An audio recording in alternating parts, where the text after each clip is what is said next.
खूप अनुभवी नेते आहात आपण. खरं तर कित्येक वर्षांपासून आपण आपलं काम सातत्यानं करत राहिलेला आहात. त्याचबरोबर जनसंपर्कही तुमचा तेवढाच आहे. मात्र आता लोकसभा निवडणुका, विधानसभा निवडणुका यांनी नेमकं काय शिकवलं? आणि आता स्थानिक स्वराज्य संस्थांच्या निवडणुकांना सामोरं जात असताना त्याचं स्ट्रॅटेजी प्लॅनिंग हे अत्यंत महत्त्वाचं झालेलं आहे. अशा वेळेला काय तयारी तुम्ही करणार आहात? काय तुमच्या नजरेच्या टप्प्यामध्ये आहे? आणि काय येत्या काळामध्ये पक्षानं करावं असं तुम्हाला वाटतं? खरं तर तुम्हाला माहीत आहे आणि आपल्याला सर्वांनाही त्याची कल्पना आहे की केंद्रामध्ये आदरणीय पंतप्रधान नरेंद्र मोदींच्या नेतृत्वातलं सरकार आहे. त्यानंतर महाराष्ट्रातील जनतेने महायुतीला दिलेला कौल हा एवढा मोठ्या प्रमाणामध्ये दिला आहे.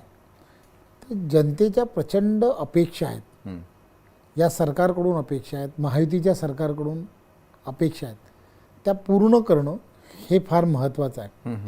आणि मला असं वाटतं की आदरणीय आमचे सर्वांचे नेते देवेंद्रजी मुख्यमंत्री झाल्यानंतर त्यांनी त्या दिशेने पावलं उचललीत.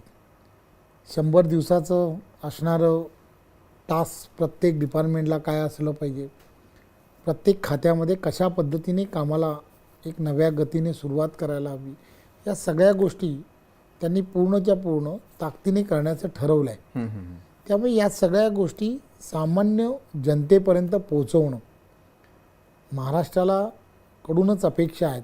देशाचे पंतप्रधान नरेंद्र मोदीजींच्या देशाला महासत्ता बनवत असताना महाराष्ट्रसुद्धा येणाऱ्या काळामध्ये 1 ट्रिलियनपर्यंत पोहोचणं इकॉनॉमी हे सुद्धा अत्यंत गरजेचं आहे. आणि त्यासाठी वेगवेगळ्या पद्धतीने प्रत्येक क्षेत्रामध्ये महाराष्ट्र अव्वल झाला पाहिजे, हेही तेवढंच गरजेचं आहे.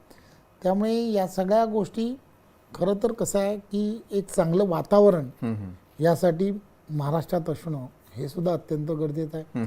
आणि हे तयार करताना केंद्र शासनाच्या प्रत्येक योजना ज्या आहेत खालीपर्यंत तळागाळातील प्रत्येक गावागावापर्यंत पोहोचवणं हे अत्यंत गरजेचं आहे.